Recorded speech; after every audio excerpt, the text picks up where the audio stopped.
هذا الفيديو للتاريخ ومع الحقائق والدلائل. طبعا هذا مو محتوى كوميدي، تعرفوني انتم يعني، لكن راح احكي بطريقة كوميدية. الفيديو لكل واحد عتبان على المملكة العربية السعودية ونازل شتائم بالمملكة العربية السعودية من اجل غزة.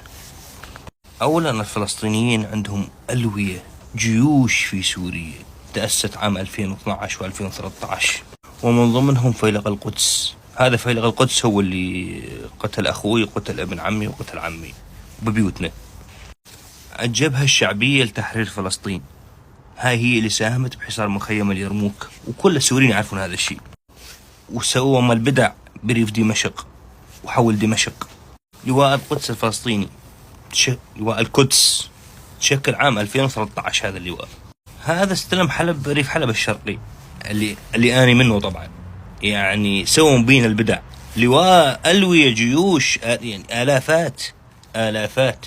هذا لواء القدس اللي قاعد أكلمكم عنه تعداده 40,000. جيش التحرير الفلسطيني، وهذا حكاية أخرى. هذا توزع بين درعا وسويدة ودمشق، وأهل درعا وسويدة ودمشق يعرفونه. جبهة النضال الشعبي الفلسطيني، جبهة النضال الشعبي الفلسطيني، وهذه حاصرت مخيم اليرموك من عام 2013 حتى بدعم بالفلسطينيين اللي هم يعني الآمنين المحترمين، بدي اسميهم هيك، اللي ما لهم شغل، بدعم فيهم هم فلسطينيين لانهم يعني بس اجروا بنادقهم للايرانيين اللي هم الان سبب بلوتهم بغزة، وهم نفسهم ساهموا بحصار خان الشيح. هذا للتاريخ، هذا بحط شوفوا، هذا يعني ما قاعد اكلمك كلام من نفسي. وجماعة فتح الانتفاضة يعني هذول حكاية اخرى ثانية. وقوات الصاعقة، قوات الجليل، هذه بدعت بريف الأرقية الشمالي، بدعت تبديع.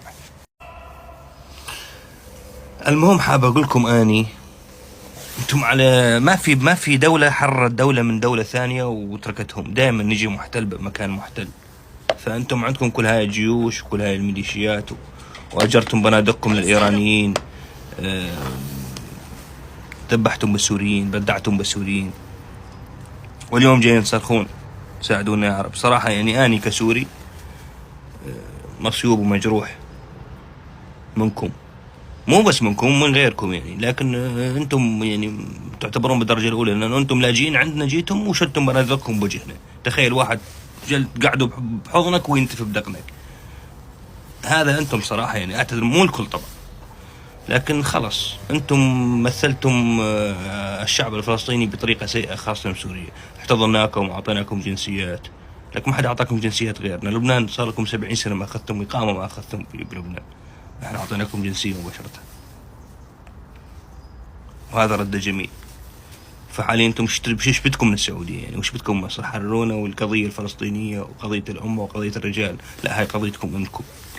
انتم عندكم ألوية، عندكم جيوش برا بلادكم بسوريا، أحمد جبريل ومحمد سعيد ومدري ايش، كلهم تحت ظل إيران.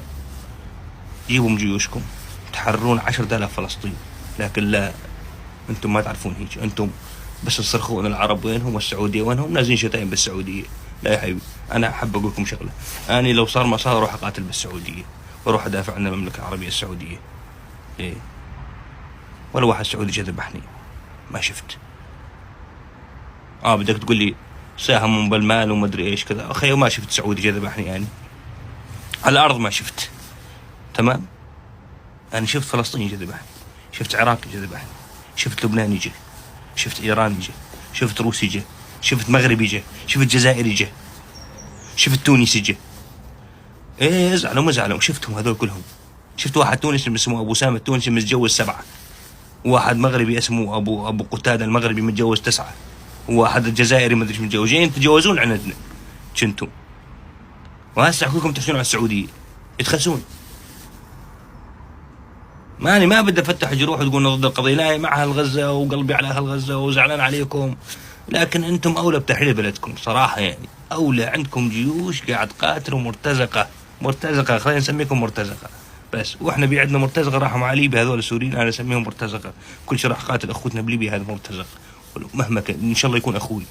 قول الحق ولو على قطع راسك، وخليك صريح، وخليك بني ادم محترم، وخليك انسان حقاني. انتهى الفيديو خلصت سلام. والسعودية اللي يسب السعودية واللي يقرب على السعودية هذا واحد ناقص دين وناقص عرض وناموس وأخلاق. السعودية أم الأخلاق، وهم وقفوا مع الكل. بطانيات السعودية لليوم بالشمال السوري، وقت الزلزال هم أول ناس ساعدوا.